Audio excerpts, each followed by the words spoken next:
Hello. Hey everyone. Hi everyone. Hi, hello. Hello Adrija. Hello Anas, Kriti, Hi guys. and Iman. How's everyone doing? Yeah, I'm fine. How are you? All good, thanks. Good. Hi. Hello Iman. Hi, how are you? Good, good. So everyone, we're expecting more people to join. So we're just gonna give it a few more minutes and then go ahead, and Ishaan, our instructor, will be starting. Hey, so where are you from? What do you do? Yeah, I think it would be great if we can introduce ourselves to them. Sorry? It might be great if we can just start introducing ourselves to them. Maybe like just where are you from? Of course, yeah. For sure. So I'm Iman Shakashef. I'm from Morocco, and I'm marketing manager for a fast food brand. Oh, okay. Oh, okay. Hi, Ishaan. My name is Kriti, and I'm the marketing manager at Astor Retail. Okay. Yeah. Hey, great to meet you.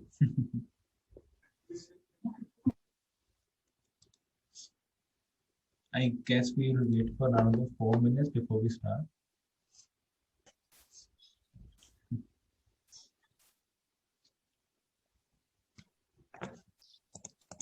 What do you expect from the session, right? So what I'll be sharing is exactly what we do, right? And I'm a part of a marketing agency, so I'll be sharing our processes on how we create a marketing strategy.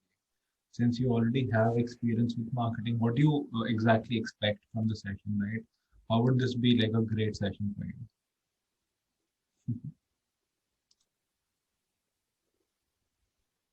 So usually it's my first session with Astrolab's program.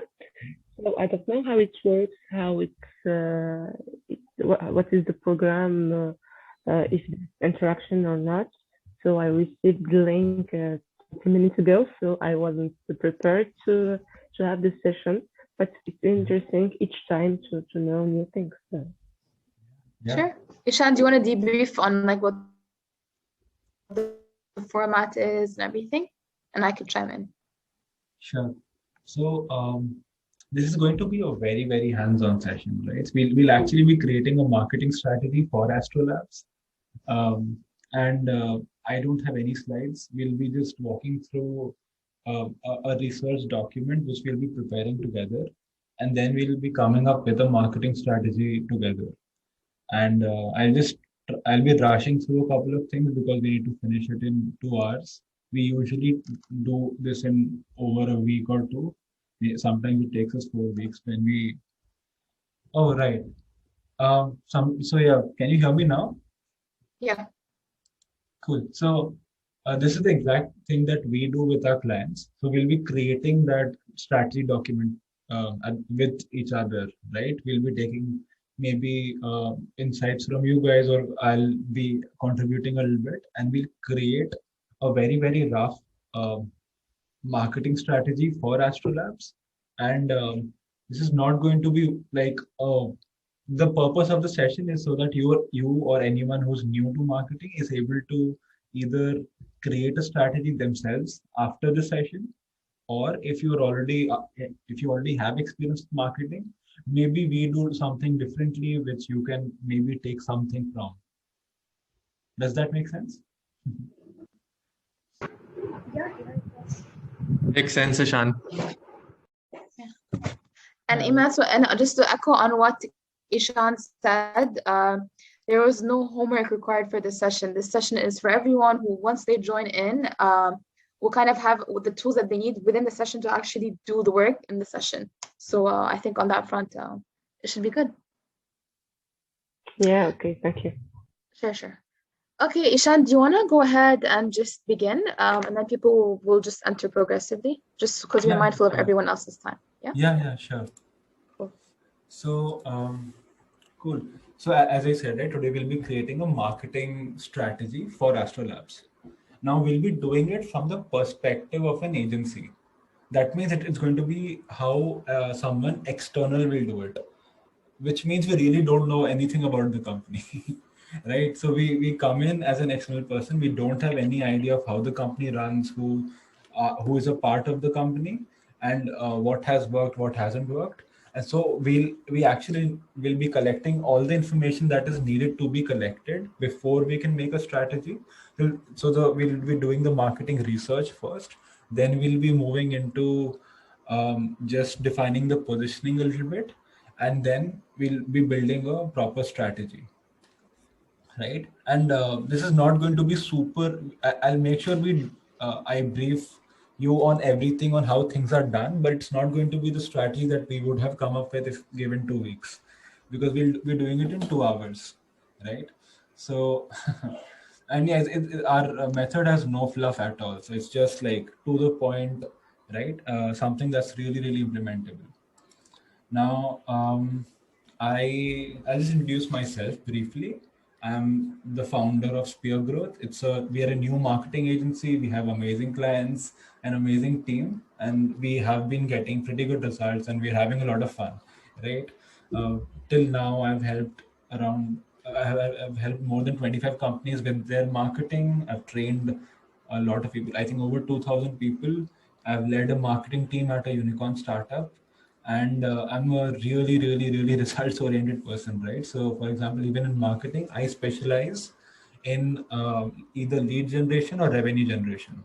So this entire marketing strategy is also going to be sort of based on that, right? It's going to be to how to get revenue and not really build up. I mean, we'll be making sure we're not destroying the brand, but it's not going to be more of how do we build a brand. It's going to be more focused on how do we get revenue, right? Now, it'll be really good. Could you in the chat maybe just how many of you guys are business owners? Like maybe just say it in the chat if you're a business owner. Out loud if you guys can talk. Yeah, Sure. maybe you can just tell us if you could take a turn in a camera and maybe just Anyone raise here? your hand. Yeah. No? Okay. Um, does anyone here else here work at a marketing agency? I used to work in a marketing agency, but not now. Okay, great. Maybe someone who's a freelancer, a marketing freelancer. I'm working as a content marketer / content writer. Yeah. And maybe someone who's a part. We already know 2 people here are part of a marketing team at a company. Is there anyone else who works at a marketing company as a marketer inside a company, right? And as an in-house team? Yep. Yeah.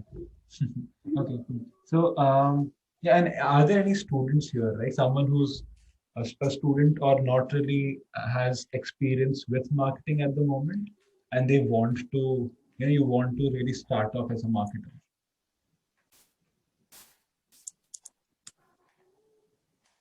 Yeah, cool. So okay, sure. So I'll try and conduct the session in a way that it covers the entire spectrum, and it's useful for everyone. So yeah. So I'll just tell you why we are so obsessed with strategy, right? And I am really, really obsessed with strategy, and I'll just tell you a couple of reasons why. So there are 2 particular instances. First, we've recently launched our marketing agency, like I told you, right? And for us, getting clients was really easy. Uh, and we never really questioned why, right? Like who questions good things? So later on, I went back and when we were analyzing the numbers, we saw that, when we take benchmarks, our conversion rates from calls to people who hire us were really high. So a lot of people were actually choosing us over others. So I went back to our clients and I asked them, right, why did you decide to work with us? And the answers that I got were a variation of things, but it all boiled down to the fact that we are really, really focused on marketing strategy. And that made businesses really comfortable working with us, because if you're not focused on marketing strategy, right, you in your head, the questions that you have are like, hey, so what should be my budget, right? Or how many times should I post in a week? Or which marketing channels should we run, right? And those are very, very, those are things that we need to answer at some point of time, but those are very, very functional questions, right? And those are, and when someone hires you, it's more like they want a strategic partner also, because they're hiring you, or even if you're a part of the in-house team, you want to be doing, or you've been hired because they don't know how to do it, and you probably are the person who has to make the decisions, right? And yeah, you can. So if you don't do strategy, right, you can get good results even if you don't really focus a lot on creating a marketing strategy before you start working, because when you, in that case, you're probably just focusing on the best practices, and yeah, you get good results like that as well, right? But just spending some time and effort to understand the business, the audience, the competitive landscape, right, really helps, usually results in a higher ROI, like more often than not, right?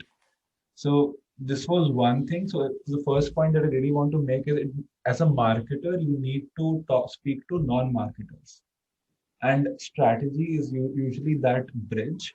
Especially if you're in an in-house team, you might be reporting to a non-marketer, or someone will be at some point of time. Like the CMO might be reporting the CEO, or you might be have to work with the CFO to get budgets approved. So in that case, having that understanding, or speaking in terms of strategy, is easier from a is something that any business person can understand, and you don't really need to be a marketer to be able to understand that, right? The second thing is, we were working for, this is just one of my favorite stories, right?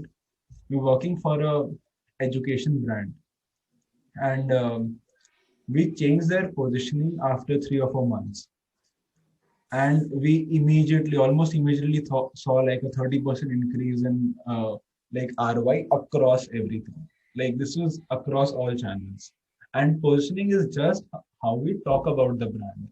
So there was almost no extra investment involved, and we saw a 30% increase in results by doing nothing extra. No, like we just changed how we speak about the brand.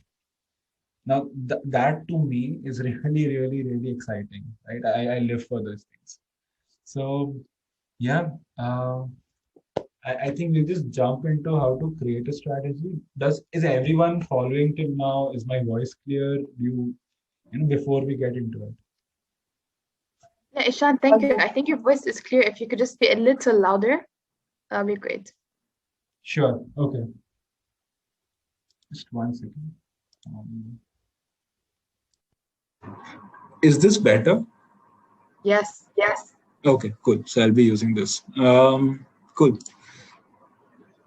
Right. So let me just start with this. 1 second, I'll share my screen. Can everyone here see my screen? I can. Can everyone else? Thank you. Yeah, it's okay. So, yeah. Right. So when you think of marketing strategy, right, what do you think it encompasses? Like, what should be in a good marketing strategy, or in a marketing strategy in general?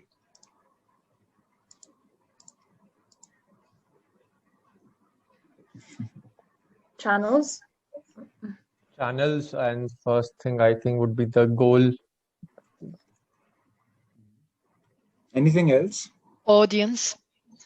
Target. Exactly. Yeah. Yeah.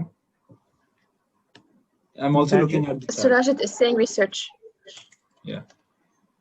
Budget. Okay. Yeah.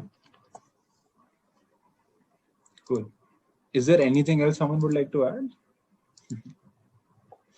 Yeah, about the client. What does the client do and stuff? Yeah. The business. And competition. Yep. So yeah, we'll be covering more. Yeah, I think we cover all of these things, right? And is there anything else someone wants to add? I was just saying segmentation product. Yeah, the product.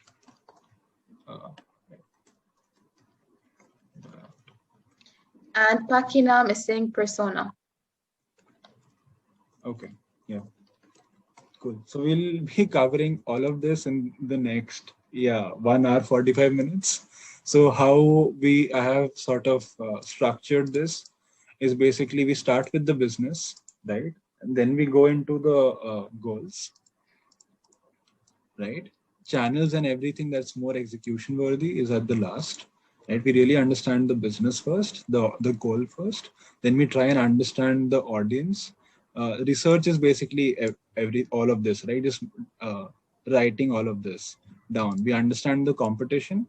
We understand the budget, right? We understand the product, which is part of the business, right? So this is exactly what we'll be doing, right? And persona is part of the audience thing. Segmentation again is part of the audience, right? So this is how we'll be. This is exactly this is the outline of the session today, right? So so let's start by creating the strategy, right? The first one is like just about the business, right? So yes, the business name in our case, I've written a lot of these things. The name of the business is Astrolabs, right? So since some of you know about Astrolabs, how would you define Astrolabs in a line?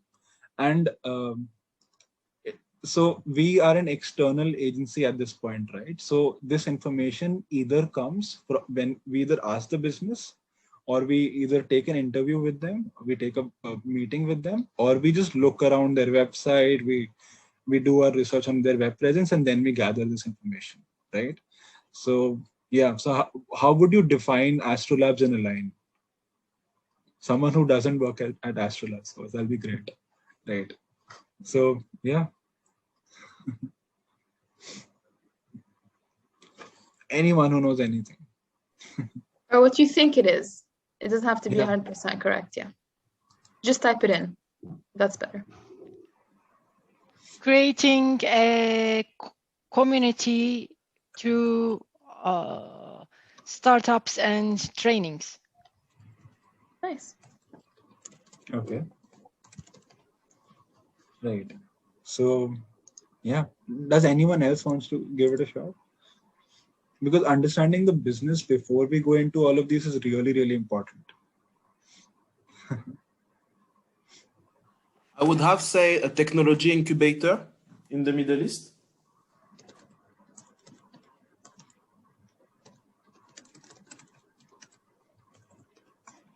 Got it. So yeah. So how would you define it, Nadine? So in a nutshell, was someone speaking? If someone was speaking, please go ahead. No? Okay, I would say it's a capability building organization focused on tech upskilling.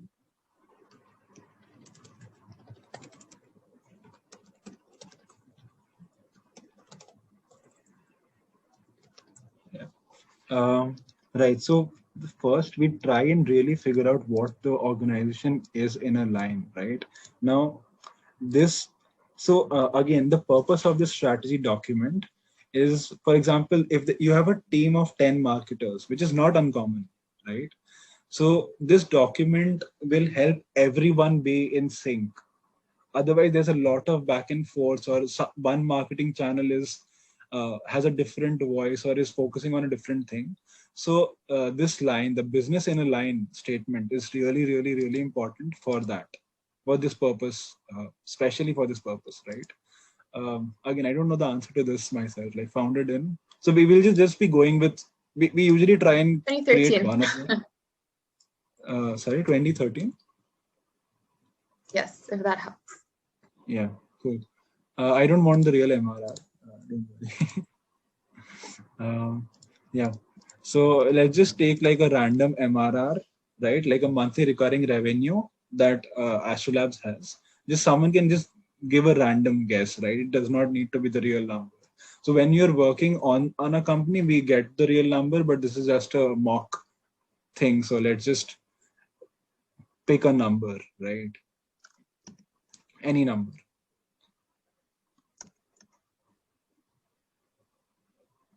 Okay, I just picked like 4,000, like $4,000, which I'm sure is really, really off. It's much, I think, much lower than what they are doing. But yeah, just keep it $4,000 for now, right? Not Sorry, we can't hear you. We can't hear you. You cannot hear me? Okay, now we can. Okay, I'm not sure. Really sorry. Yeah. Is this, you can hear me, right? Yes. No? Okay, cool. So yeah, so let's just keep the MRR at like $4,000, which basically means the monthly recurring revenue, right? And usually for an education company, we look at either the ARR or the MRR, and then we try and optimize for that, right? So let's just take MRR for this example to keep it really simple, right? And then since I usually look at, or we usually look at digital marketing as our digital marketing initiatives, we also look at how much, what percentage of that is coming from online. And just as an assumption, I've taken that, hey, let's say 60% comes from online. Again, these are not real numbers. I've just picked up some random numbers, right?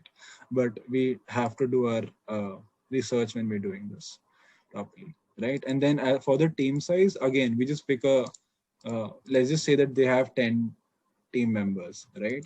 So now we have like a really, really in a snapshot view of our imaginary Astrolabs, right? So now this is the first phase of the research bit, right? We understand the company a little bit.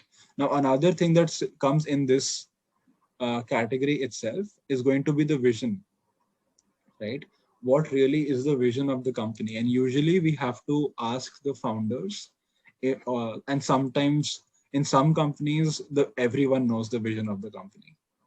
So yeah, the vision usually comes from the founders. So we usually start with the vision. So yeah, let's just say that this is their vision, and I'm sure it's something else, right? I just wrote something, right? So this is, the vision is also important because sometimes when we get the marketing goals right, it's not really in line with the vision. Like, or we might do some marketing activities which is conflicting with the vision, and no one thinks of that. And we've had this issue before, and then even though you might be getting great results, the company might not be happy with you, right? So another thing is, what's the business goal for them, right? Now, these can be a lot of different things. These could be things like getting, maybe creating new courses, getting new customers, or getting new students, right? Maybe some other things like building a large community, right? So yeah, could you just like what do you think some of these business goals could be for Astrolabs?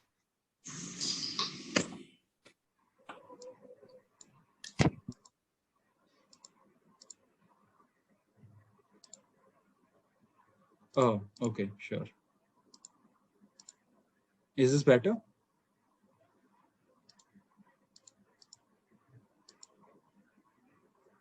Cool. So can someone just like, yeah, please. I'm just saying we could hear you. Sure. So can someone just think what could be a business goal for Astrolabs? Increasing business revenue. Right. So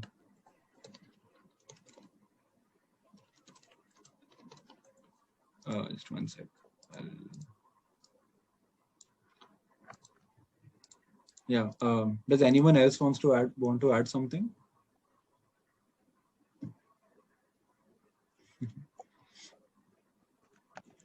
Cool. So, yes, so revenue is the most common one. So the other two that we just sort of spoke about are like just get, yeah, one sec. I think someone wrote something in the chat. Brand awareness. Okay. Right. And brand awareness could be defined as maybe like, since people define that it's a community, so maybe like building a community, right? So why I'm not writing brand awareness as it is because, you know, how do you measure it? And everyone has a very different notion of what brand awareness is. So here I'll just write like building a community of 500 people. Okay? 500 marketers.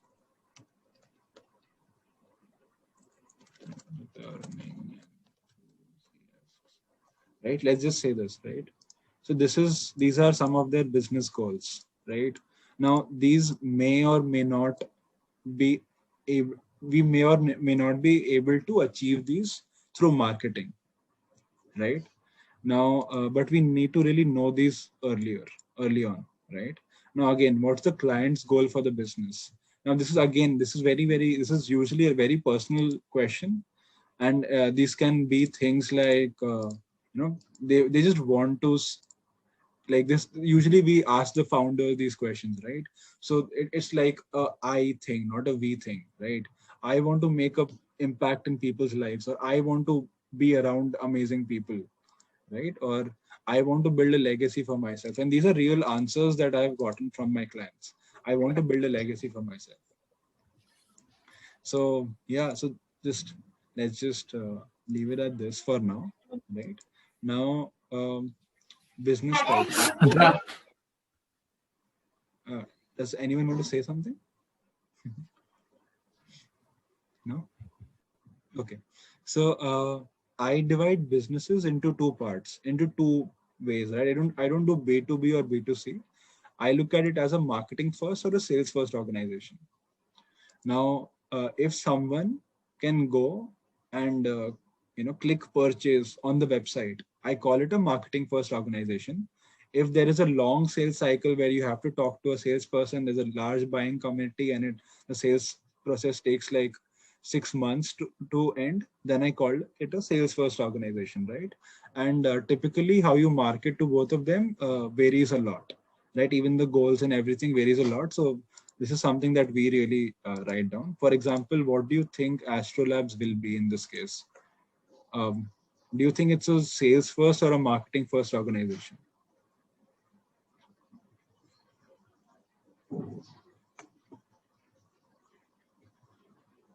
Or how do you make a purchase from?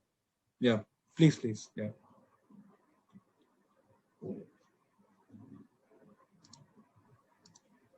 Marketing. Saurajit is saying marketing. But I think there are two separate business lines in Astrolabs. One is the incubator services, the shared office and everything, which is, in my opinion, sales oriented. Then the other training is marketing oriented. So shouldn't we consider the business lines as well? Yeah, that's what I was like sort of waiting for. Yeah.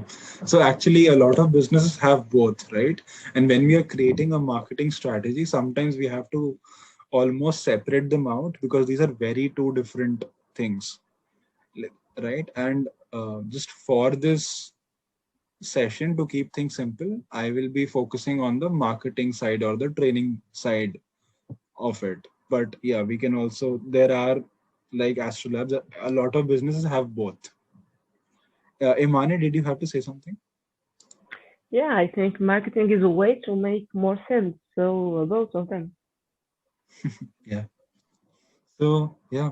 So post this, we also list down who are the people that we need to care about. Like care about in the sense, who do we have to speak with, right? So it may be the marketing head. Maybe we also have to speak with their copywriter. Maybe they have their in-house developer, right? Maybe we are directly speaking with the founder, right? So we just sort of write that down. Who are the different people that we might be speaking with, right? We just maybe write these things down. I usually speak with Lucas and Nadine, so I just wrote down their names, right? So, and again, these are probably not their real designations, but this is just to make a point, right? So this is really important because now everyone who's looking at this understands who is responsible for what and who to reach out for what. So this really saves us a lot of time in communication, which slows down all of your marketing. That's why it should be a part of every good marketing research documentation, right? According to me. So post this, right?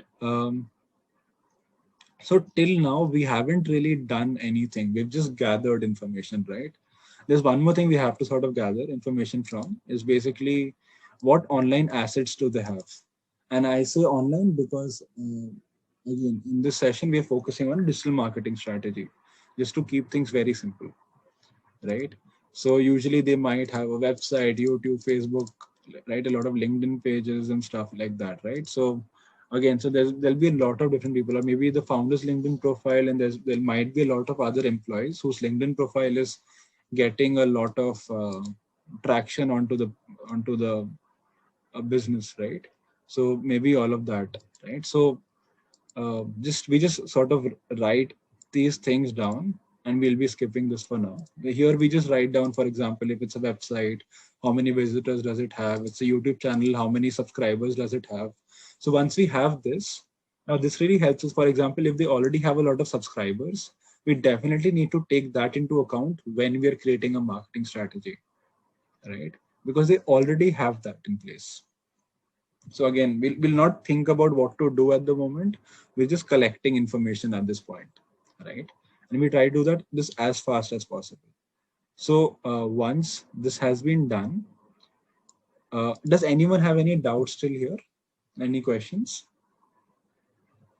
Feel free to stop me at any point and ask questions. I don't mind, like, if you want to like stop me and tell me if I'm not audible, if I'm not being clear, right? Sure. So I'll continue, right? So so post this is when we come to marketing goals, right? How can marketing really help achieve these goals? And usually when we work with someone, we decide the marketing goals and not the client. For example, the client will give us the business goals, and we'll come up with the marketing goals, and we get a buy-in from the client. For example, the marketing teams comes up with the goals, and then either the client or the CEO, if you're an in-house team, or whoever you're reporting to, sort of agrees or disagrees to that, right? So it's our job to come up with the marketing goals first, right? So what could be something that a goal for marketing that can help us achieve these, right? Or can some of these things can actually be a marketing goal, a digital marketing goal? Let me reiterate, right? Which of these things can be a marketing goal? And let's keep it for the next 3 months, because planning post that will become very difficult in this session, right?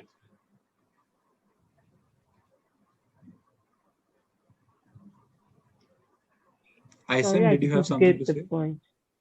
Yeah, sorry, man. I didn't get the points. What you're asking for? Sorry. Yeah. So what could be the goals for marketing, right? Like what could be some goals for marketing? For example, maybe the goal could be to, let's say if you take something from business, right? Helping, like maybe we want to increase the number of students that we are getting, right? And if 60% is from online, so maybe, and if you want to continue that trend, maybe then 600 new students is what we need this year, right? And since we have like 3 quarters left, so we'll need 200 students in the next quarter for marketing, right? So that could be like a goal for marketing.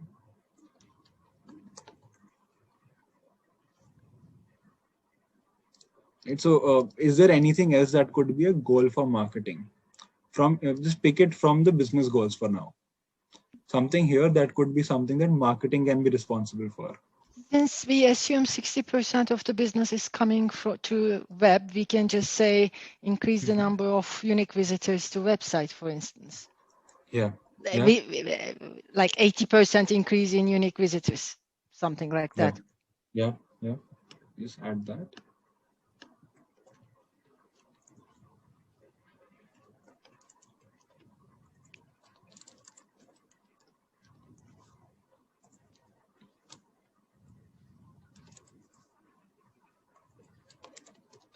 Does anyone else have something you'd like to add?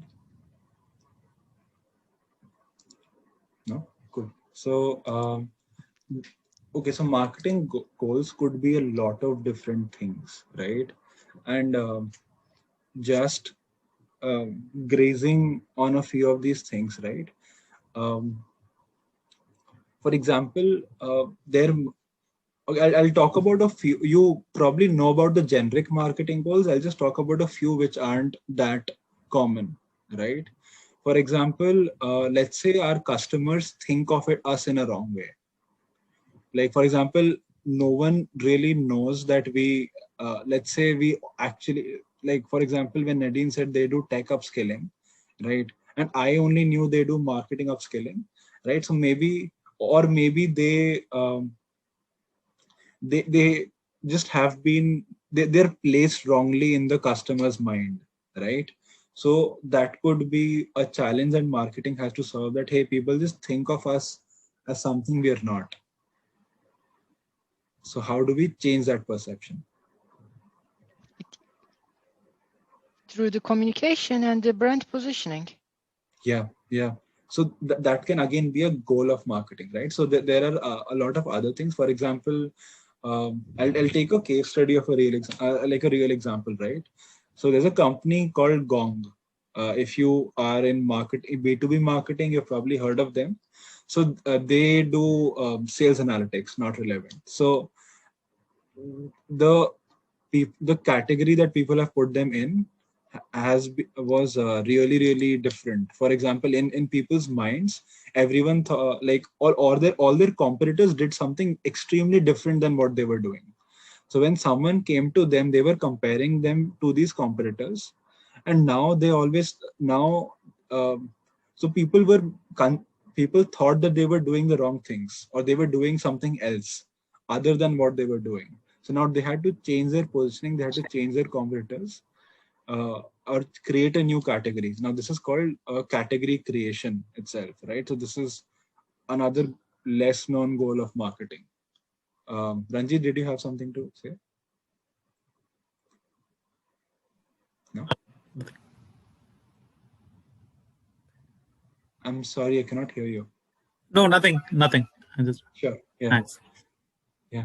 So another, it could also be something like sales enablement, which means that sales is not creating content for sales to be able to do sales better, right? That could also be a goal of marketing, right? So again, we'll stick with these because we have this, right? Let's just stick to these. So this is the goals that we have selected for our imaginary astrolabs, right? Now, obviously, like maybe these can be notes. For example, I added a note here, right? And why we talked about the personal goal for the business, right? Let's say we just need to do these. So maybe or if this was our only goal, maybe we can just run ads, right? If we just run ads, if we focus on nothing else apart from ads which make people purchase, we may be able to achieve the goal, but not achieve the vision, not achieve the client's personal goal for the business. And again, that's a conflict. Even though you might think that you're achieving the business goals and the marketing goals, people won't be happy with you. So that's the reason why we had written these two columns down, this and this, right? So again, these are the marketing goals. And now, was this clear? I know I rambled a little bit here. Was this clear? Did you understand? Like there are other goals of marketing as well, right? Yes. Sure. Thank you. So now this document we want to be sharing this document with everyone in the marketing team. So whether they're running ads, whether they're doing SEO, no matter which channel they're responsible for, we'll be sharing this document with them. Now, if we tell the person responsible for, let's say, social media marketing on LinkedIn, right, that the goal is get 150 new students in the next 3 months, he will probably not be able to link it as easily to students, his efforts, right? So there could be things that you could do, which you could maybe break down your marketing goals into smaller marketing goals to be actually able to make it more implementable by everyone else. Does that make sense?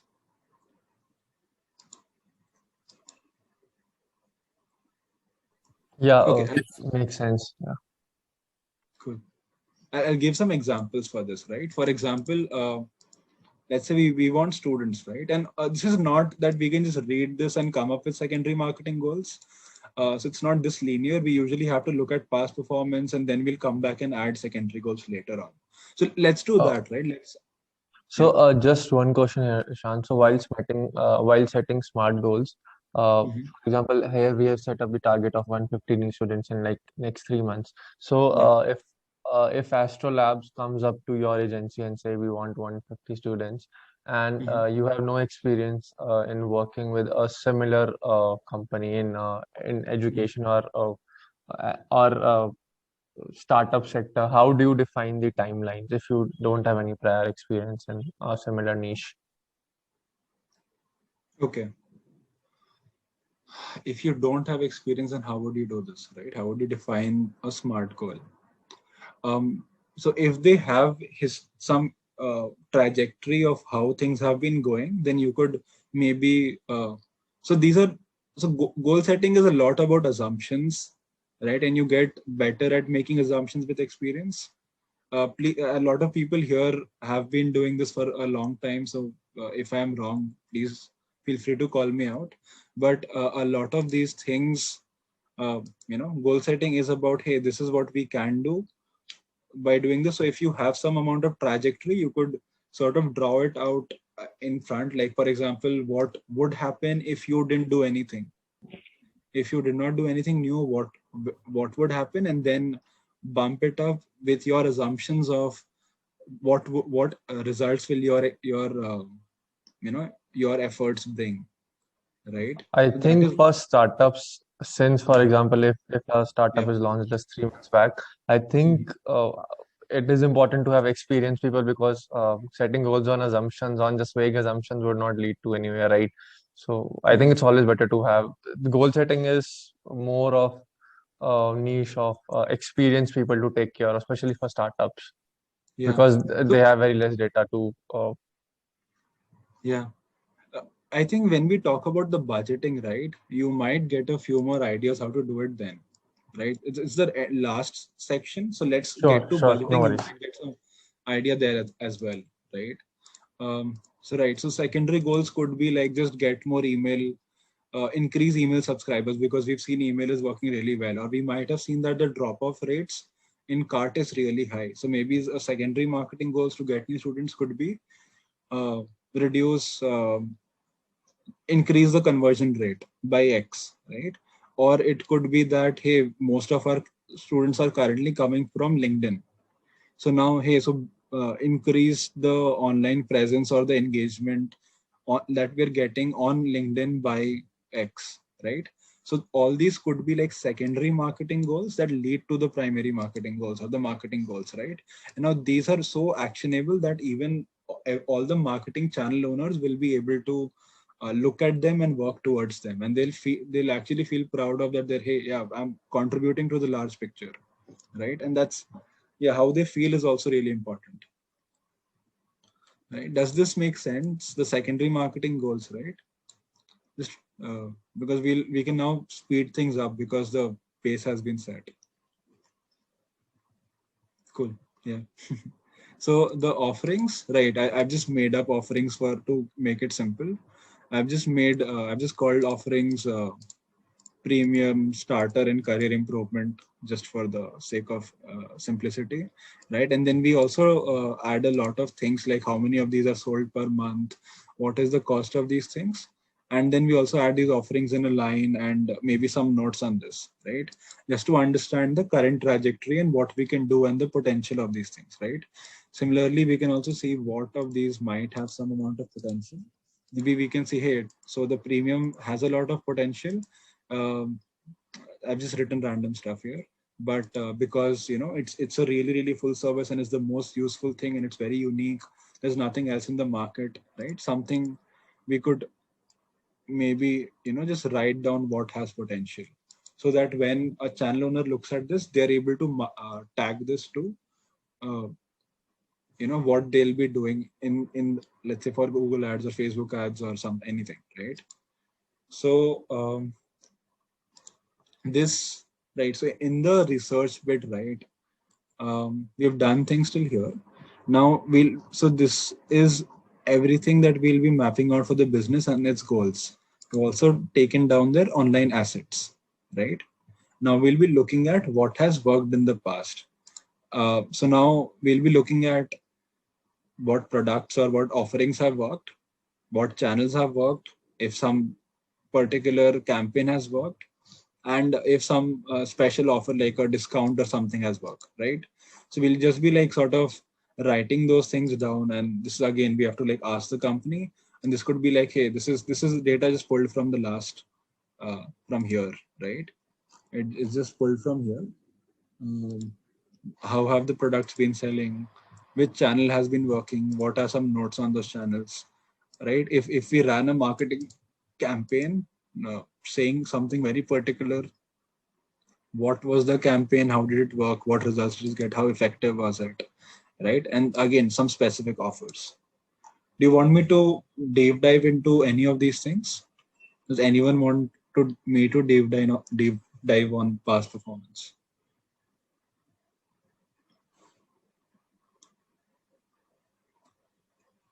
No? Then should I just skip to the next section where we'll be doing yeah, sure, thank you. Cool. So next what we'll be doing is we'll be really looking at our competitors and our audience, right? And we can do this in any way. People usually prefer doing audience first and then competitors. I personally like doing competitors first and then audience, because when we're looking at competitors, there are a few sections which helps us understand the audience better, right? Again, you can do whatever you prefer, just a personal thing, right? So when we're looking at competitors, I usually where do I place this? I usually add sort of the name of the competitor, the URL, right? How they have defined themselves. This is usually the meta title of SEO. Categories. I'll talk about this. What is their USP? How are they priced? What is their size? Now, size can be different things. It could be the number of customers. It could be the market percentage that they have acquired. For this particular case, I have just taken the number of customers and just some notes on them, right? So again, this information is probably not correct, but I've taken these 4 as competitors, right? CXL, Google Skillshop, HubSpot, and some local competitor who I've named local competitor. So yeah, I've just added their links, right? And then how they've defined themselves. Now this I've taken from the meta title of SEO, right? So the SEO meta title, for example, if you want to look at anything, I'm sure a lot of you will already know this, but you can just either inspect, you can use some tool, or you can just inspect and look at their title here. I've really congested. This is 1 second. Yeah, you can probably just look at, just go here, Control F, title, and you'll find this, right? Digital marketing training delivered by the best is how they define themselves. That's what I've written down here, right? You can use a lot of tools and formulas to get this information faster as well. Yeah. So the next thing is the USP. And again, you really have to go through all the different competitors and we write down their USPs, right? Has anyone here heard of any of these three? Google Skillshop, CXL, or HubSpot? Yes, of course. All three?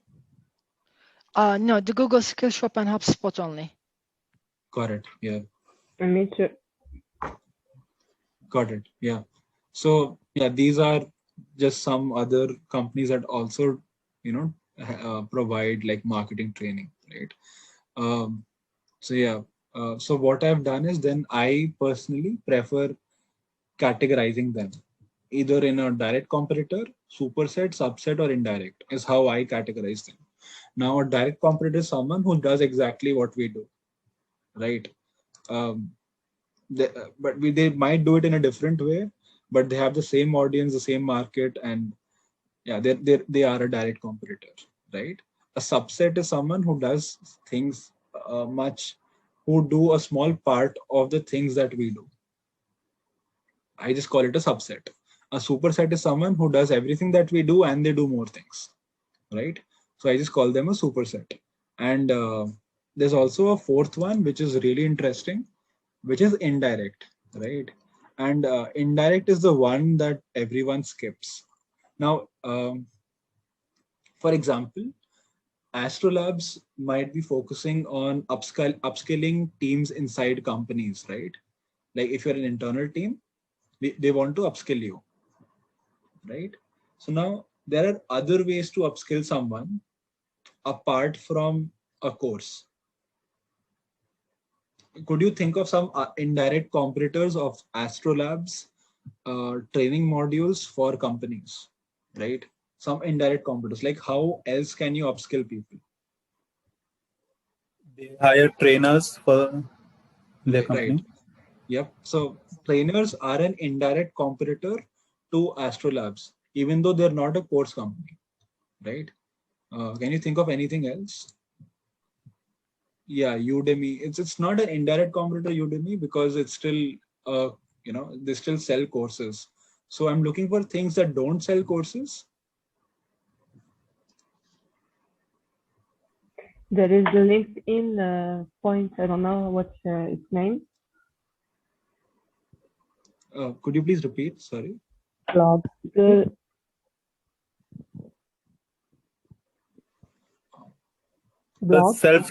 self-learn videos or YouTube videos that the people subscribe to. Yeah. So maybe something that we need to be aware of. But yeah, Coursera also offers a lot of free content for training. Yeah, but I'm looking for things that are not training, that don't provide training material, but the HR or the manager might say that, hey, I want to upskill my team. Let me onboard this. Let me use this, right? So what is that if it's not training for upskilling team? So right? we are talking about marketing automation. Sure, but then yeah, HubSpot is kind of a platform. Yes.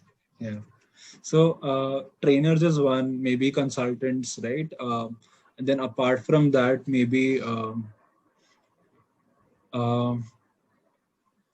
apart from trainers, so maybe they could invest in some sort of program where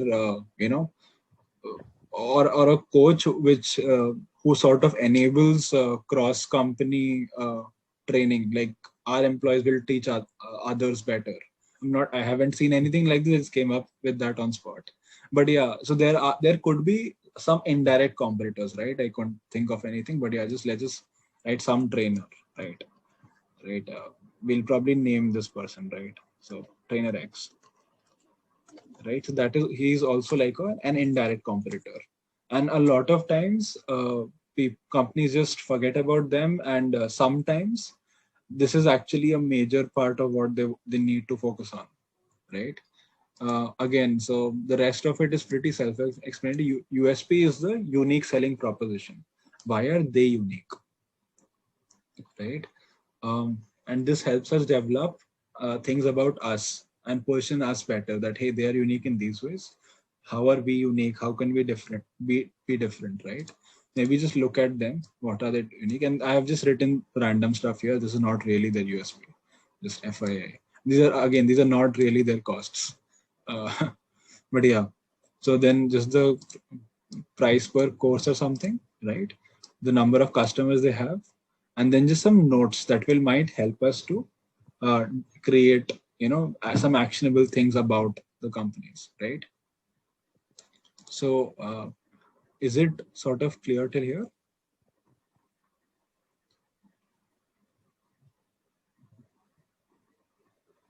Yeah, sure. The next one, and we're slowly getting to strategy. We're still in the research phase, right? We'll get to strategy really fast. Now we really come to the audience bit, and according to me, this is where the strategy starts from, right? Again, you can draw the line wherever you want. But so defining the audience properly is really, really important, right? So there's a couple of things you can do. One is you can just create personas, and persona is just like you're defining the audience at the moment, and we just try to define it either from a demographics. You write down the demographics or you write down the psychographics, and then you give this thing a name, right? A lot of people like giving it a name so that it's easy to think about them. For example, persona 1 could be Ishaan, right? So now instead of saying that, hey, a person who has this age or this gender and has this fears and these interests, they can simply say that, hey, create a campaign for Ishaan persona. It's just something that we do for communication. So let's do this activity, right? We still have time. Yeah. So let's do this. What do you think? Who do you think? Let's divide it in two different. Let's create two different personas. The first one, just to give this activity a little direction, is going to be people, individuals, right? And the second one is going to be companies, corporates, right? Rates who want to upskill their employees, right? Now, just one thing, if it's a sales first approach that we want to take, right? Like this one would be more of a sales first thing. So the persona becomes a company persona, where we look at things like the number of employees of the company, the size of the company, the industry of the company, the revenue of company, and things like that, right? So the same things, instead of a person, we now start looking at for a company, right? But for this activity, let's stick to individuals. So again, let's stick to can you just say who might be the ideal? Just, you don't have to fill everything, right? Just some random things, whatever you think might be relevant, right? Who would be an ideal individual, right, that we want to target?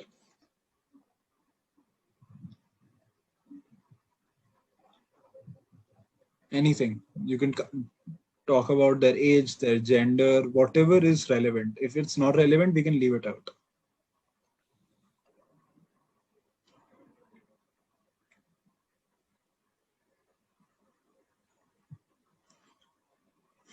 So, for example, the location, right? We are really focusing on people in the UAE, right? So that could be one. What else could be something? What do you think probably people, for example, here, right? We saw a lot of, so for example, you are the target audience of for Astrolabs, right? So your occupation, you're probably like marketing manager, right? Could be one, right? Someone who's a marketing manager, they're of a certain age, they might earn a certain amount, right? So, and then also the psychographics, right? So once you fill this out, yeah, was anyone saying something? No? Okay. So once you fill this out, the way to use this, right? Let's talk about that instead of trying to fill this. So let's say you're running ads, right? Demographics really help you target in on create audiences. psychographics really helps you with copywriting in really talking about what is important to your audience, right? And when you are actually, so usually we don't start with this. Usually we start with just defining a lot of audiences, like a lot of people who are in this, and then we segment, and then we create segments, right? So there are two different ways to segment it. Either we can do it from a demographic first approach, or we can do it from a psychographic first approach, right? So I think Nadine can answer that. I think, yes, it is being recorded. I'm not sure if it's going to be shared. Yeah. So again, usually people do create the personas from a demographic first approach, right? And that is okay. I would really challenge you to create personas on a psychographic first approach, right? For example, these were very demographic first approaches, right? But if you can create personas from a psychographic first, you can come up with like people who have a common challenge, and then you can show all of them the same message when you're running a campaign, right? And that is when that really helps you create better campaigns. This is a little complicated. I understand, like creating the psychographic first personas. Do you have any specific questions about creating personas on psychographic first? Be easier for me to answer questions for this. Can you please tell us something on the like, for example, when you're deciding the persona, what kind of research and how do you come up with data points? For example, on the worries and fears and hopes and dreams, on these aspects of it. Yeah, that's a good question, right? So first, you can use, there are tools like SparkToro. If you want to look at it, it's also free, by the way. SparkToro is a tool that you can look at to see where your audience is, right? Where do they hang out, basically. The best way, however, is to ask the founder, because they've been working with these people usually for a very long time. Speak with existing customers. Again, I know it's not for startups, but those are the best ways. Or look at your competitors, right? How are they? Who are they trying to attract? Who, or just read a lot of, look at your audience and just read through their social posts, read through the reviews they're writing and things like that. So it's a very, very manual thing, but I think it's time well spent, really well spent. I would really recommend you guys play around with SparkToro. It's a beautiful tool, especially the people who are marketing managers here. Just play around with it for a little while. You might find a few things that you can use in your marketing strategies. You might be able to come up with a new campaign. Doesn't certain points like in psychographics, such as interests, could help you in audience targeting as well? As in, there are, as in, you did mention demographics is used for targeting, but certain elements from the psychographics can also help you, right? I believe interest can be found in the targeting. Across all channels. So whether you're doing social media or you're doing, even in search ads, interest is a field. And yes, you're right, I missed talking about that. We can use interest as well to target people. Right. So I think we'll talk about something. I think we'll just go past this. But yeah, really spend a lot of time doing this, right? And creating this. It helps create a lot of your campaigns, especially the psychographic bit where people sort of leave. And once you had this one document in place, everyone doing your marketing will be focused in the same direction, right? They'll be targeting the same people. They'll have similar messages, right? This also helps a lot with your copywriting. So it's a really, really big deal, right? Because communication is the core of all marketing, right? Now, again, another very, very practical way to do something like this, right? And I already did this because I didn't want to spend time during the session doing this, is we can look at repeating themes in competitor reviews. So what I did was I went to these competitors, right? And I just went through their reviews. I just Googled CXL reviews, right? HubSpot reviews. And then usually, I mean, for this industry, especially G2 crowd gives us really, really good reviews. So it is divided in what you like, what you dislike, right? So you just look at reviews and you'll usually find some sort of themes that are being repeated. For example, when I was a consultant, I did this activity for myself. When I was doing this activity for myself, I looked at other consultants who were competitors. And then I looked at the reviews that they got on LinkedIn. And I looked at what were people really, what did people like about them? What attracted people, right? So I just highlighted all of those things, put it in a document, and then I tried to imbibe all of them in me, right? So again, this is a very, very practical way to just sort of go ahead and write down what you found in your competitors' reviews. So for example, people really like downloadable material and they did not like that certificates are just a PNG file. Practical sessions are not present in most of them. It's not, it is very clear and concise. Some negative is that it's very simplistic, right? So again, so just really write these things. It will help you understand what your audience likes and dislikes. So a lot of these things here, actionable things, can come by looking at competitor reviews. Again, this is another way to do it, is you could go to your competitors, right? For example, you can go to your competitors and look at what they're highlighting on the page. For example, if you go to, let's say HubSpot, right? I think I did this. So you go to HubSpot and just see what are they trying to really highlight? What are they trying to focus on, right? And usually this will give you some notes on what they think is important, and usually your competitors have done their research. So usually it is really, really practical things that you can also use to increase how much your audience likes you. Were these two practical enough? So I think Ayush, you asked, right, how can we do it? These are two like really, really practical ways to do some amount of psychographic research. This was interesting, and I'll definitely take a look at this Spark Toro tool. Yeah. And let's do this activity, right? Okay. So these are 10 concerns that work in almost every industry. So let's, for Astrolabs, try and answer these things, right? So when someone comes to Astrolabs, they might have a doubt that, hey, you don't understand my problem. So how would we solve this as Astrolabs? What can we show them that will solve this?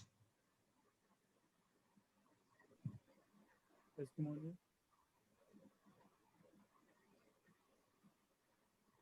Testimonial from past client, probably. Yep. Testimonial is a great one. What else can we show them, right? Anyone else?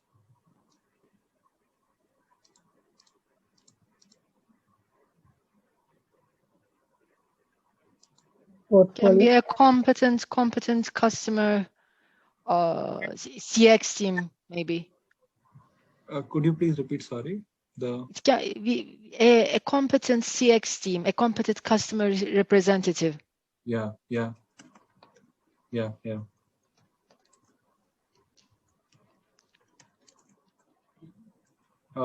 So again, there could be a lot of things, and another very, very simple thing that's also like a copywriting lesson that I learned recently is sometimes you don't need to talk about like what you do or how you help. Sometimes all you need to do is really explain the problem better than your customers can articulate it themselves. Let me just write it down. Explain the problem better than your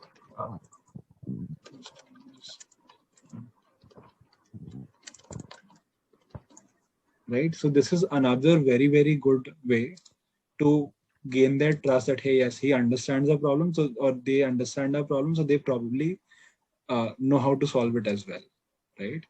This is another way to do it. Then again, how do I know you're qualified, right? What can Astrolabs show to people who think that they're not qualified, or in this case, their trainers are not qualified?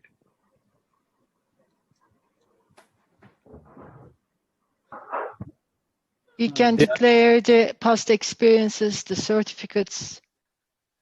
Again, the testimonials will work. Yeah. These things do not need to be exclusive. Same thing will work across everything, right? And anything quantitative will work as well. Like we had 2,000 students in 2020 who work for the Fortune 500 companies, 60% of them, etc., etc. Such quantitative measures usually help people to convince. Yeah. Yeah. Yeah, so we can just like, which one of these do you think is more interesting, just to be respectful of everyone's time? Which of these is really, really something that you think we won't be able to work out?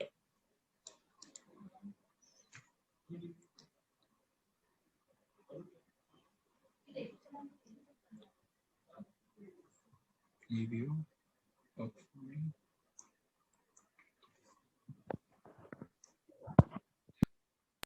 I can't afford it. I'm sorry? I can't afford it. I can't afford it, right? So how do we solve I can't afford it, right? So,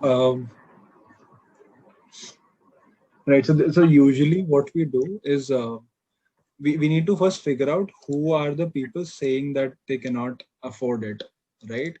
So we can show things like, we can show payment plans, right? Because paying at once might be difficult, paying in installments might be easy. For example, if we had done the research properly, CXL offers a free version, but if you have to do a lot of work for them, right? For example, we'll give it to you for free, but then you have to write a lot of summaries and a lot of things for us, and you have to complete this much of courses and stuff like that. So maybe something like that.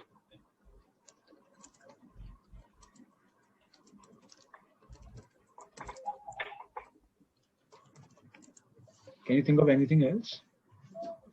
Why is this better than the alternative? Sure. Right. So I can't afford it is basically that. Why is this better than alternative, right? Okay, just a note for this one. This is very difficult to, this one is really, really tricky because you shouldn't tell people what the alternatives are, or you don't always want to tell them unless they are huge market leaders. Otherwise, you're informing your prospects about about the alternatives, right? So when you're talking about this, so once you've done your research really well, right, you know what their drawbacks are, right? So just here, without what I prefer is without naming the alternatives, just write down what their drawbacks are and how we help in doing things that are their drawbacks. For example, in this case, it could be things like, instructors have industry experience. Now this becomes a way, for example, if they're comparing between the two, and if we really focus on this, then this is a way to show that, hey, we are better than the alternatives. Does that make sense? Yeah, but if the other company has the same points, if they also have instructors with the industry experience, so how to make the difference from big competitor? Okay, I have two answers for this. The first one is you have to differentiate in some way, right? I mean, if like even, and it's a business decision, I understand it's outside the scope of marketing, but then as marketers, your goal sort of becomes that, hey, create differentiation, right? So then we'll add a goal here, a marketing goal, which says that, hey, create differentiation, and then what we'll do is we'll find what differentiation is needed to be created, and we'll tell the business team that, hey, create this, and these are some things that we can create, and then they will create it. But we have to. Probably the fact that the course is certified by KHDA, which is a government authority, probably that is a differentiator which very few or none have it, I guess. Yeah. Right. So yeah. So again, this is like better than the alternatives version. So yeah, is there anything else that you want me to like or want us to discuss here? Otherwise, we'll just sort of move past this. And most of these testimonial solves most of these. If you're thinking about that, then yes. Chavi just pointed out one of them. I think I don't need it right now. Okay. Right. So to answer this one also, you really need to understand the stage your audience is in. For example, if they are a marketing manager, right, then you need to explain to them how doing it earlier in their career rather than later will help them boost their career. If they are a student, then you can talk about how sort of delaying it is going to be, they're going to be missing out by delaying that decision. That's one way. Another way is simply change the price, limited time discounts, right? I think it's but what we really should focus on is like showing that how getting it now rather than later will help them get more value out of it, or they'll have missed value if they don't get it now. If you can think of some better, let us know, please. Could you just tell me how would you tackle I don't believe you? Because we're already telling them how we are qualified, and we're also telling them that we understand the problem, but how do we put that stamp of approval that when they tell us I don't believe you, what do we do with it?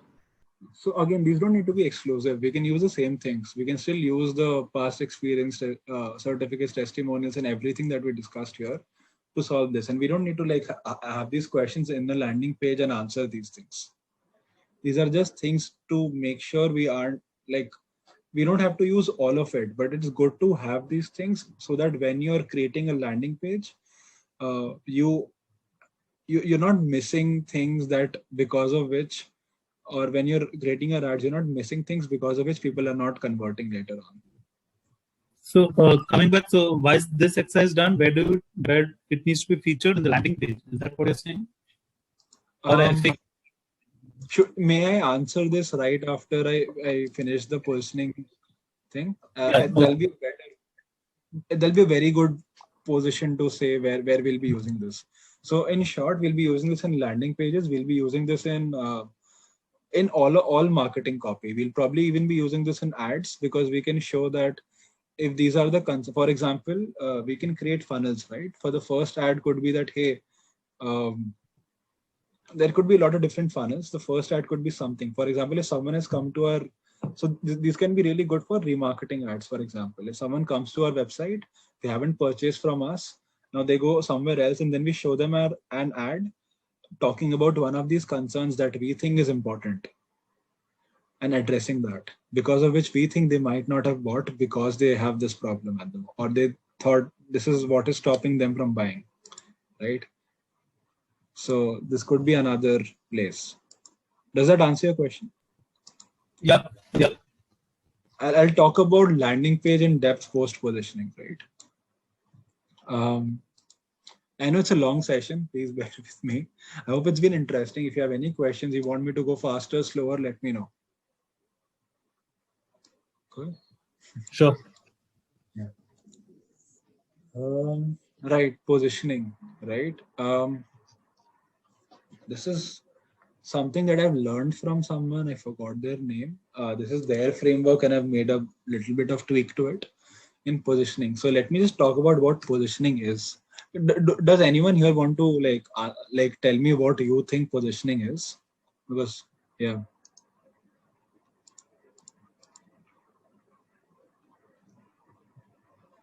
Like, just what do you think positioning really is?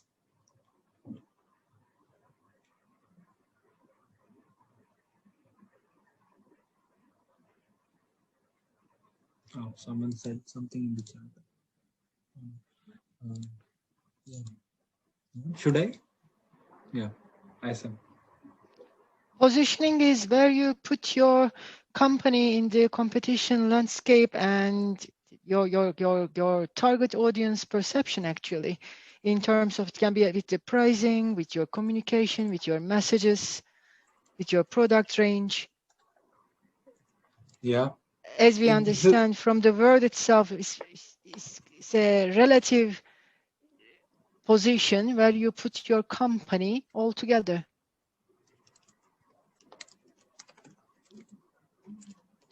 So yeah, I could not have defined it better.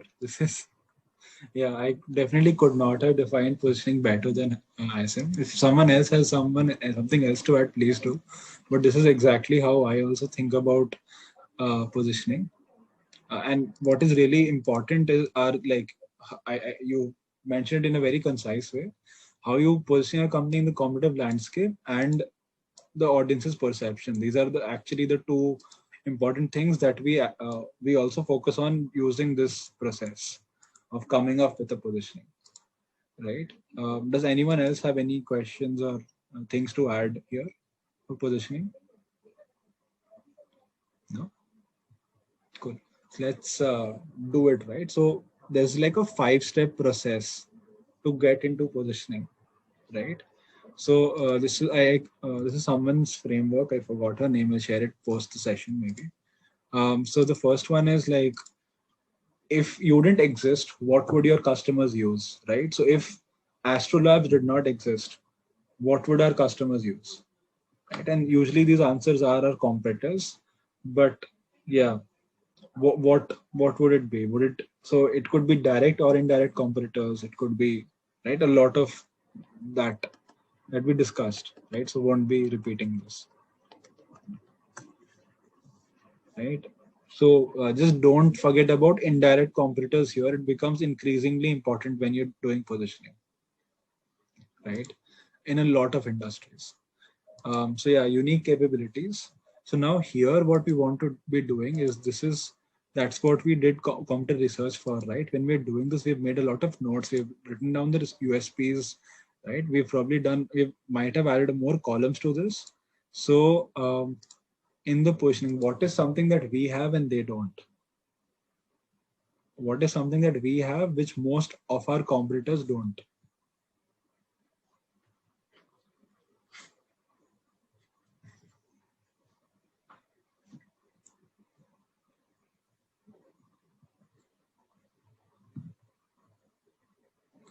Maybe you can pick from this, right? You can maybe pick from here. Maybe you can pick from some other like business goals and stuff, right? So we have all the information in one place already. So what is something that we have and our competitors do not?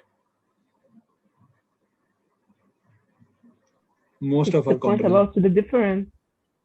Yeah. Yeah. Yeah, man. Sorry. Yeah.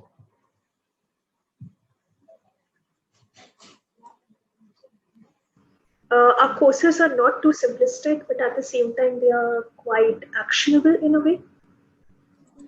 That would set us apart really from our competitors. Yeah.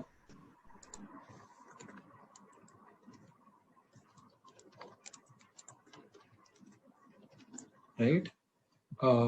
Would you like to add anything else? And this is one of the most important parts of the marketing strategy. Please try and answer or just participate in this bit. And Astrolabs doesn't only provide you training, it also provides a lifetime community support. I think, by the way, I think that's a real life USP for Astrolabs. Yeah. Yeah, so most of these are like, yeah, Ranjit. Yeah, content to that, as in, even in terms of job, as in they do post jobs and all that stuff, which is posted in the community, which in a way helps in the long run. Yeah. So, and I've just added 2 more. they focus on MENA, and not a lot of people really focus on this region. Like it's very, very hard to find companies who do. And then again, like learn from people who actually implement stuff, right? So a lot of courses are taken by people who have learned from others, and then they just are regurgitating that, right? So now what we want to do is we want to look at each of these capabilities, right? These are things that we do, not things that people are getting from the things that we do. So when we look at this, right, focus on MENA. So what, right? So what is the value that we get from this? What is the value people get from? Just answer for any of these. Maybe like let's start with not simplistic, actionable, right? Because I add these two later on. So yeah, if it's actionable and it's not simplistic, what's the value that people are getting?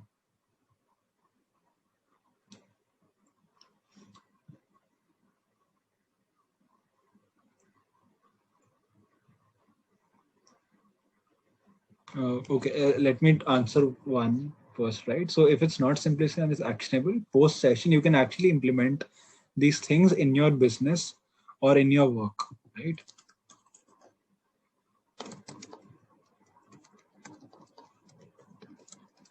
And obviously we'll not write it like this, time implementation is low, but yeah, we can actually implement it right post the session, right? Which is a huge value add in my head, in my brain, right? So again, so lifetime community support.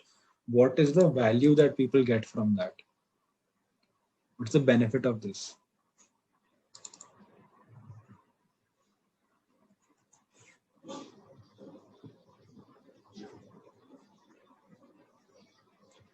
Again, this is one of the most important parts of this entire activity that we did. If you can participate in this, it'll be really, really helpful. So, okay, so for example, for lifetime community support, right? What you might get is you might get the opportunity to network.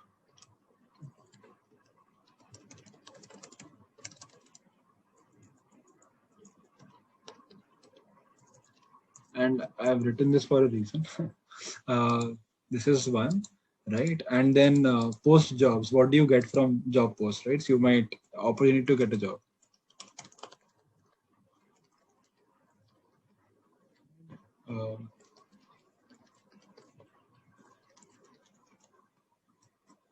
Right?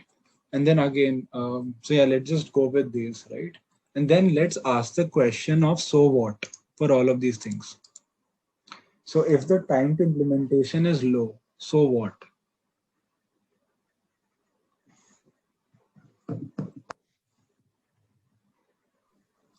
Someone, Ishaan? You see the results immediately. That is the value. Yeah.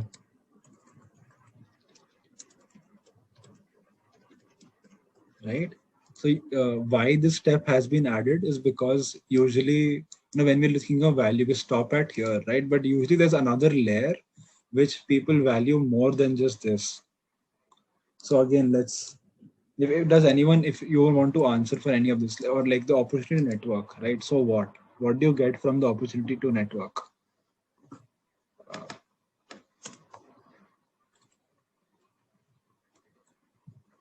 To learn from people who have probably already worked on something.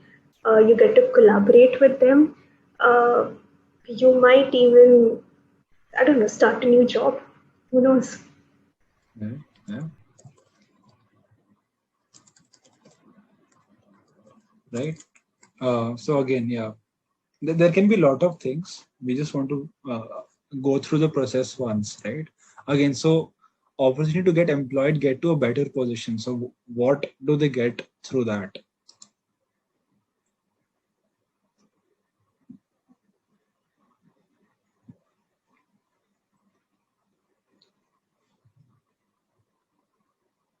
Okay, so from here, you can probably get like higher job satisfaction, right? Better pay, right? Maybe the ability to, I don't know, you get, right? Like, so we can keep going deeper and deeper till we think, yeah, this is a level that we are not able to go deeper, or now it's become too cheesy. Like just till we reach happiness or something very, very cheesy, right? Which we cannot really link very easily to our product. We can keep going lower, and usually the lower we go in this method, if we keep asking so what, the lower we go, usually it becomes something simpler for people to relate to, and especially when they don't know about the company. So again, when we use these things instead of these things, the copy is better, the ad copies is better, people respond better, all our marketing communication, people relate to it better. And we've seen better conversion rates across it when we keep asking so what on the value, and that starts with capabilities, because this is easier to think of, right? So that's why this process has these layers, right? And now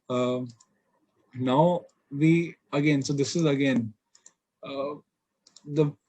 we can, instead of starting from our audience, start from this, and then try answering who really cares about this the most. Who cares about this the most?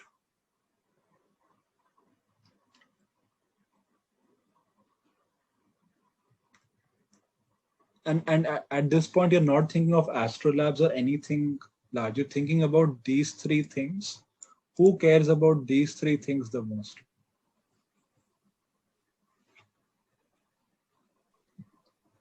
Unemployed young professionals, for instance.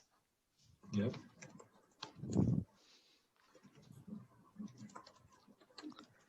Yeah. What else? Marketing managers. Yeah. Marketing managers who are not able to see results in spite of spending on ads or something like that. People looking to change careers.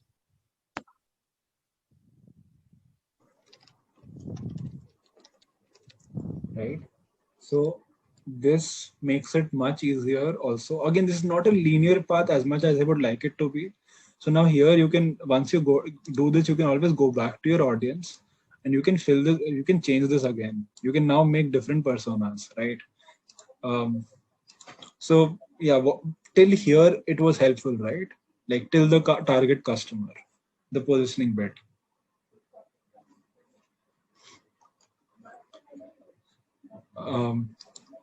Right. So I think post this, now let's go to the market category, right? And I'll just give you some context of why we even choose a market category, right? And yeah, this really, really sums it up well. So, okay, I'll ask you some really, really blunt questions, right? So let's say I am a marketing consultant. Does anyone want to, I want one person to answer a few things about me. Like, can someone volunteer? And then I'll ask the questions. Can someone volunteer? Like someone who does not know me. Like most of you don't know me, some of you do. Someone who does not know me, can you volunteer? I'll ask you a few questions about me. Okay, let me volunteer. Yeah, please. So all the information you have is that I know a little bit about marketing strategy. I might have just read from books, right? You don't know whether I've actually implemented these things or not. I am a marketing, let's say I'm a marketing consultant, right? Just to keep it simple. How much do I charge? What services do I offer as a marketing consultant? Should I answer these questions on behalf of you? Yep. Okay. You provide services for companies who do not have mature marketing departments, especially. Yep. But believe that in this digital world, digital marketing is the key, but they don't know where to start. And your rate card varies based on the project duration, because if it is only one time thing, you charge a different rate. But if you are talking about a 6-month long project, then we can talk about, instead of man hours, we can talk about a project quotation. Sure. Tell me how much, give me a number. How much do I charge? Like a number that you think someone like me would charge. Say $700 per day. Sure.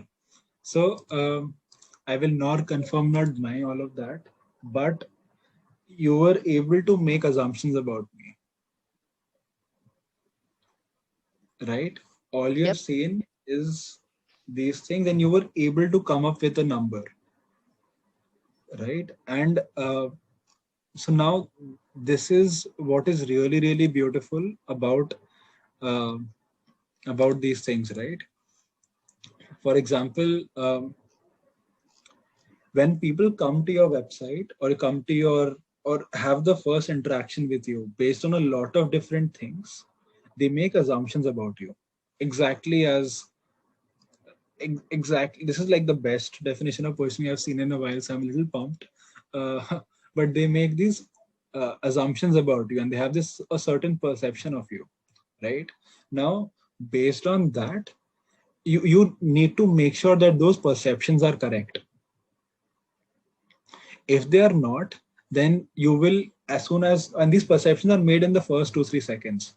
And if they're not, you will sort of spend the rest of your marketing trying to battle the perceptions that were made.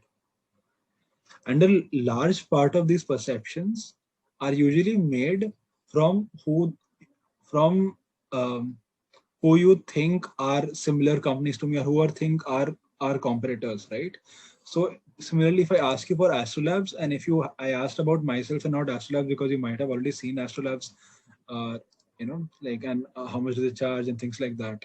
So people make these assumptions, right? And this is primarily, I believe, based on who they think are similar competitors, right? A very good example is, let's say if we are one was my example, right? So ISIM probably has worked with other or has seen other consultants.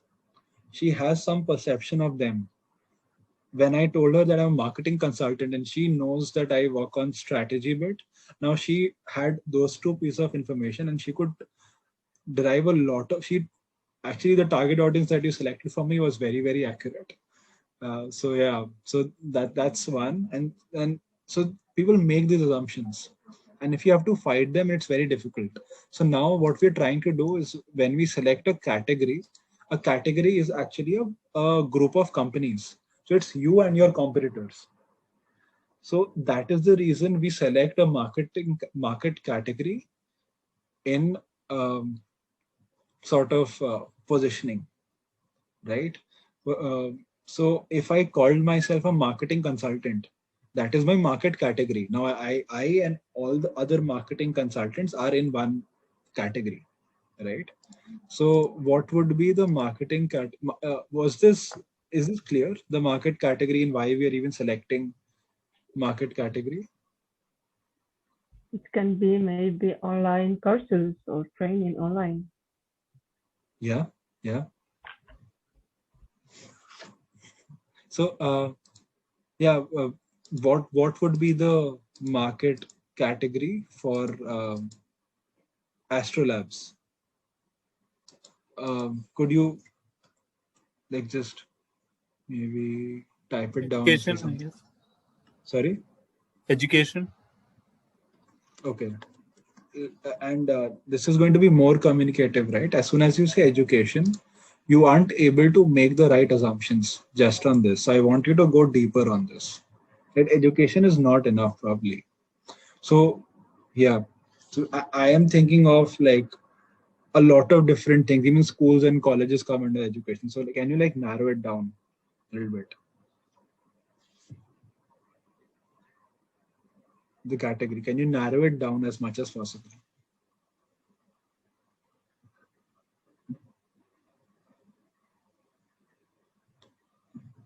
So the purpose is we narrow it down till people assume that we are comparing us with the right people and are making the right assumptions about us. That is the purpose of this activity. Digital marketing course. That's right. Marketing. Right. It's still too broad for me.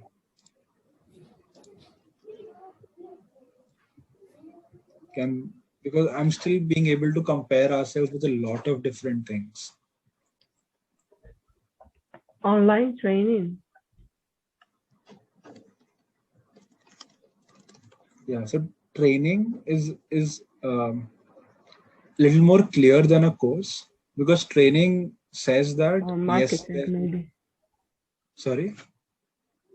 Or maybe online marketing training is more specific. Yeah.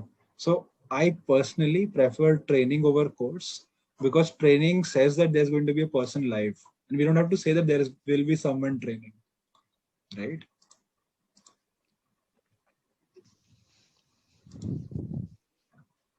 So do you want to go deeper into this? Like, we can. This is okay. Online marketing training is still okay, but we can go much deeper.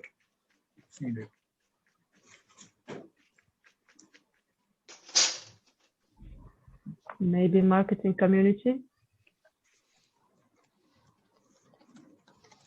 So we want to stick to our core offering when we are doing this, because otherwise, when we say community, now people might make assumptions on the lines of, hey, there's going to be a group and we'll be a part of it, and there'll be other people in it, but we lose the training aspect, right? So I'll give you another very practical example of this, right? Which one should I pick up? Online classroom training or something like that. Okay, so for example, we could use a simple word like, instead of training, we could say a workshop. That would mean something else, right? Or assumptions are slightly different, right? As soon as we say hands-on training, then again, what you assume what will happen changes. If you say government certified hands-on training, right, it becomes a little longer, but still under 5 words, right? And the assumption changes. So you won't be able to like complete this activity in the next like this fast, but you get the point, right? You can keep going deeper and deeper into it till people are making the right assumptions, and then it's really helpful to test this. And if you have a company, right, and if you are, since for the people who are marketing managers here, you can use a tool like Winter, or you can use maybe just Reddit communities to check this. What are people assuming? Or if you can ask your current customers, interview them, right? That's going to be really good. And sometimes I go really aggressive when I do this for clients. When I find someone who's a target audience, I sit with him on a video call or her, and then I ask them, hey, so just walk me through what you are thinking. And at the end, I ask, hey, so why did you not buy the course? Right? They are the target audience. I ask them, why did they not buy the course? Why aren't you spending money with us? So the answer that you get here will really help you define this better, the market category. And here is when you're able to really sort of, do this well. And when you're defining this, take insights from this and this, right? For example, when you started doing this, you sort of left these 2 sections when you were doing this. So can you now I think we're short on time. I want to really go through the actual strategy bit, what people consider actual strategy bit.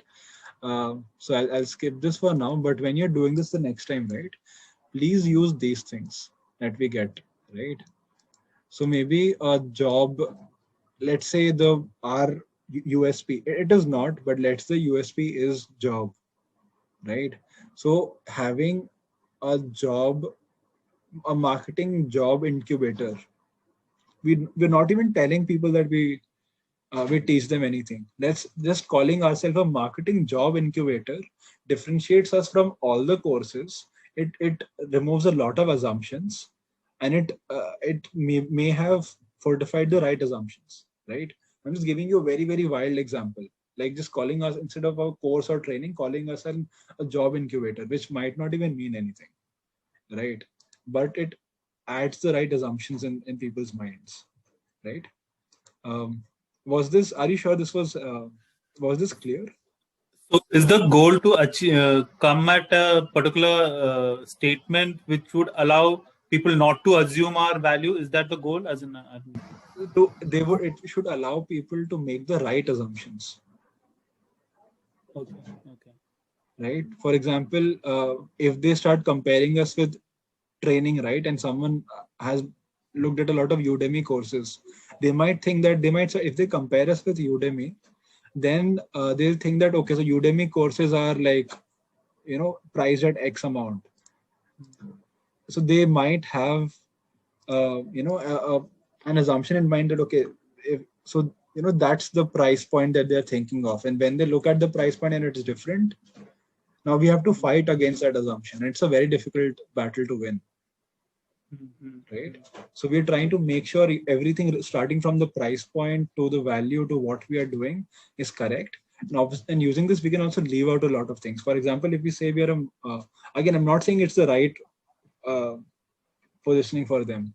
It's definitely not. But if our USP was getting jobs and we position ourselves as a marketing job incubator, you might assume a lot of things. To just fast track this thing, so I'm not getting into it, but you might assume a lot of things like what is going to be done. There might be a training, there will be job opportunities, there might be tests, right? You might already have these assumptions in mind, and we don't even need to talk about that because people already know that that's going to happen. So we just have to talk about the other things that differentiate us even more. Okay. Yeah, I hope that was helpful. So the next section, I'll just share a guide for this one, right?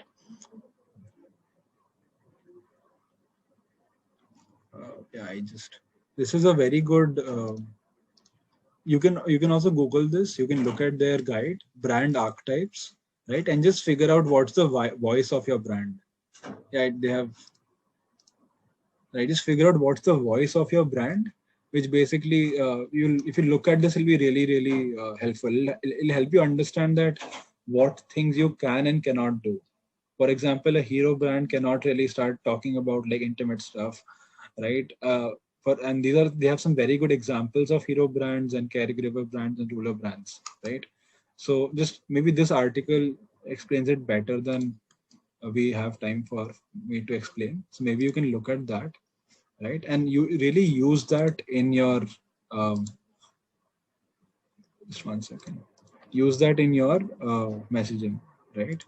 And let's just go to the last bit of the strategy, right?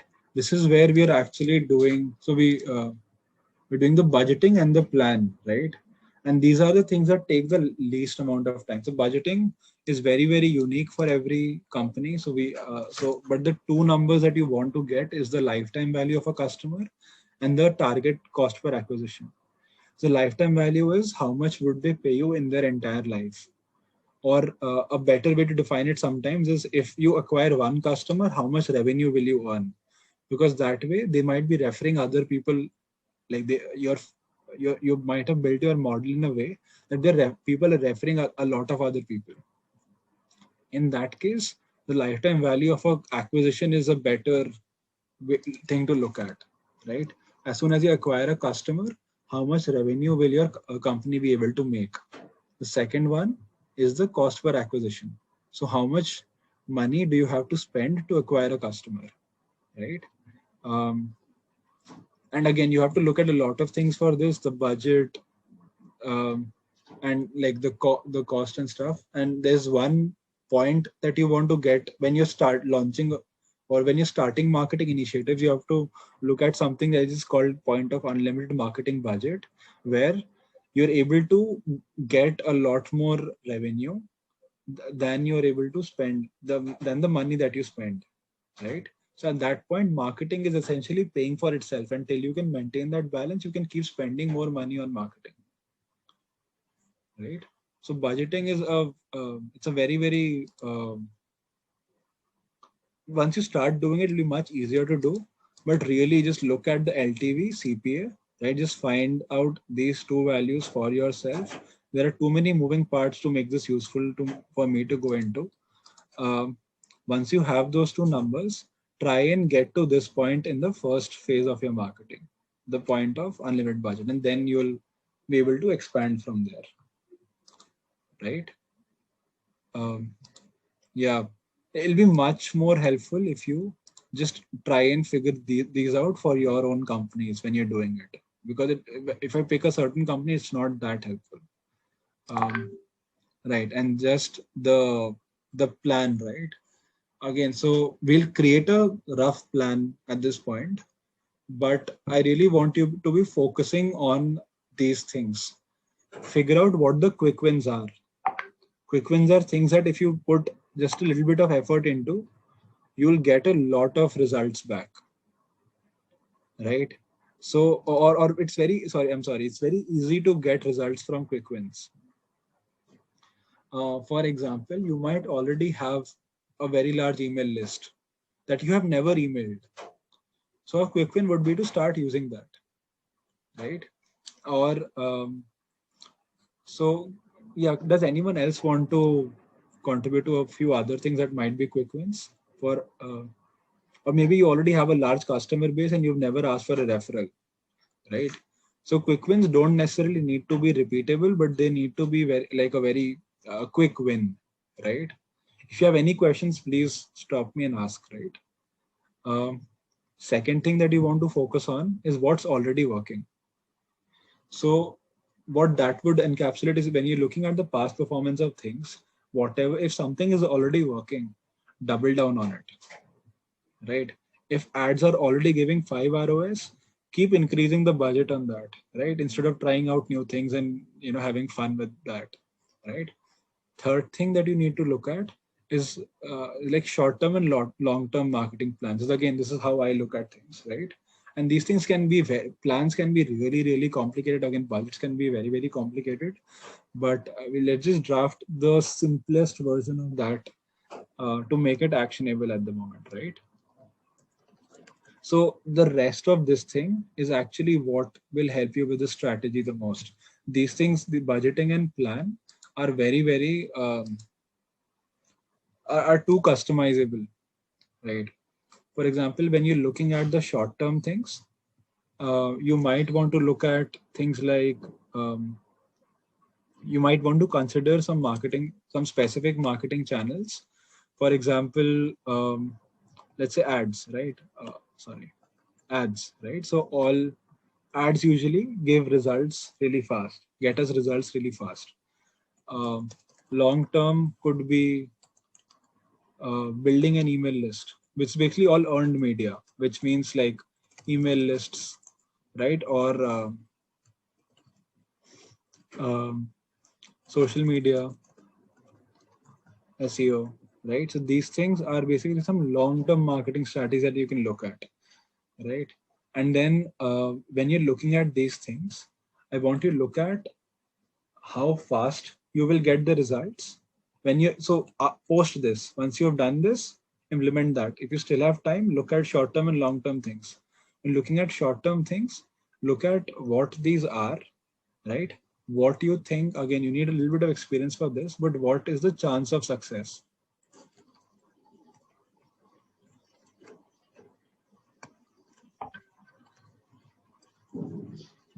Right? So that's another thing that you want to look at. How confident are you, or like your confidence is basically what it determines, right? So really try, yeah. So for example, for Astro, so this is, right. If you have any questions, stop me, okay? So yeah, so again, the short term, long term, we've started with quick wins. We got that done, double down on what's already working. And then we try and look at the short-term and long-term things.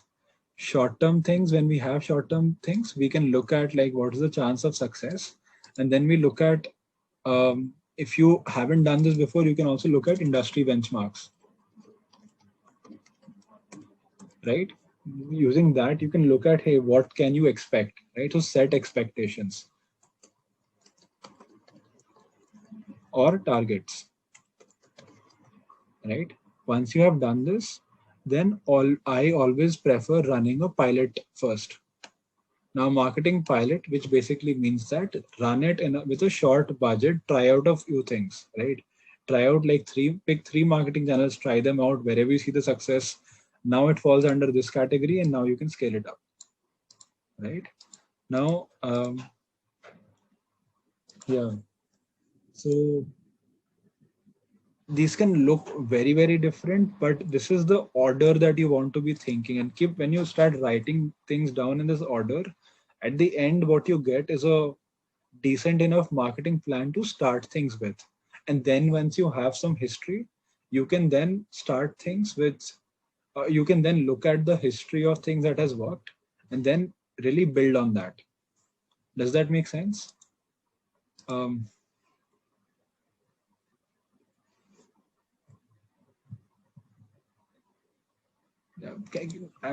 you have any specific questions to ask here? But just if you follow this, right, it'll be much easier. And if you start writing it, much easier than you think to do this, right? And another thing that people don't focus on is the capability of the team. If you have a team, look at what their strengths are and work on it, right? People always talk about what's the best opportunities and things like that. If you have a team, look at their strengths, because that is going to be a huge differentiator in this, the percentage chance of success and your confidence in that, right? So let's just finish this by talking about, just like recapping what we can use in the final plan, right? So the goals, when you're making the final plan, your marketing goal should be on the top. When you're making the budget, your marketing goal should be on the top. For example, you have to get 150 new students. That is your goal, right? Now you can see what should be the average CPA. You can add that and you can derive a budget out of that. If you already have a budget, you can write down the budget. You can see you need 150 students. Then you can figure out what should be your CPA, and then you can figure out how to get to that, right? For example, if this is your goal, then you probably need to do either SEO, or you need to figure out other channels to get traffic to your website, or add redirects from other places to your website, which could be social media, linking to the website, referral traffic, a lot of those things, right? Again, so online assets, when you're creating a marketing plan, look at if you have a huge YouTube page, or if your competitors may have a YouTube page, right? And they are working really well. It's working really well. Or if your Instagram page, or if your audience is on LinkedIn a lot, if you have a LinkedIn page, or let's say Lucas's profile working really well, right? Now, what we can do is we can start a employee. We can encourage other employees also to start writing on LinkedIn and enable them to do it. Get someone, hire someone to help them create content on LinkedIn. And that, since this is the best working strategy for them at the moment, we can just double down on that, right? Again, past performance, look at what works, double down on that. Competitors, this really helps with looking at, again, what's working for them, on setting our positioning correctly. If they're a really large company like HubSpot or Google, then you can probably find these names and interests when you're creating targeting options, right? Or you can potentially run ads to their keywords, because when you're running, you can run competitor keywords, because they'll have an audience created in most tools, and they will have a good amount of search volume to them. Audiences, look at where they hang out, look at what the likes and dislikes are.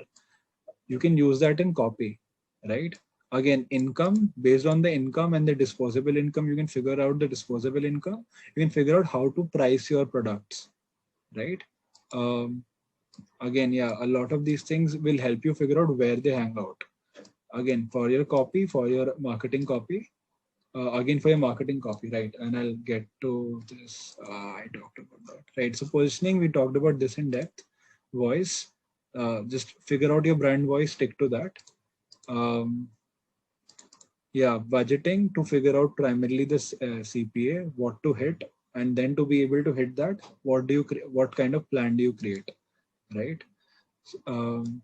Yeah, was this helpful at all, this session? Like, or do you have any doubts that you want to ask?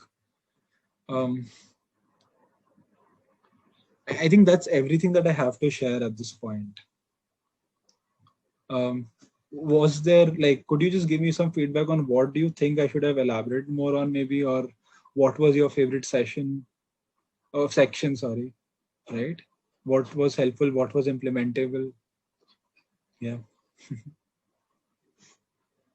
Maybe you I didn't really like liked the persona building bit. That was quite interesting and something that I have never done, but I would definitely love to implement. So, okay. Yeah. Anyone else? The whole structure just helped in, crystallizing our thoughts. It was all over the place, probably putting it a structure and, writing it down really kinds of, it's like peeling an onion, layer by layer. You just need to brainstorm and do it. Rather than an individual exercise, it's more of a team exercise that you need to do with your team members at certain point of time. Yeah. Yeah, thank you for that. That's great.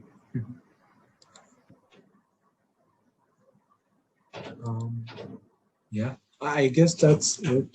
Nadine, do you want to? Yes, of course. Just waiting for the questions.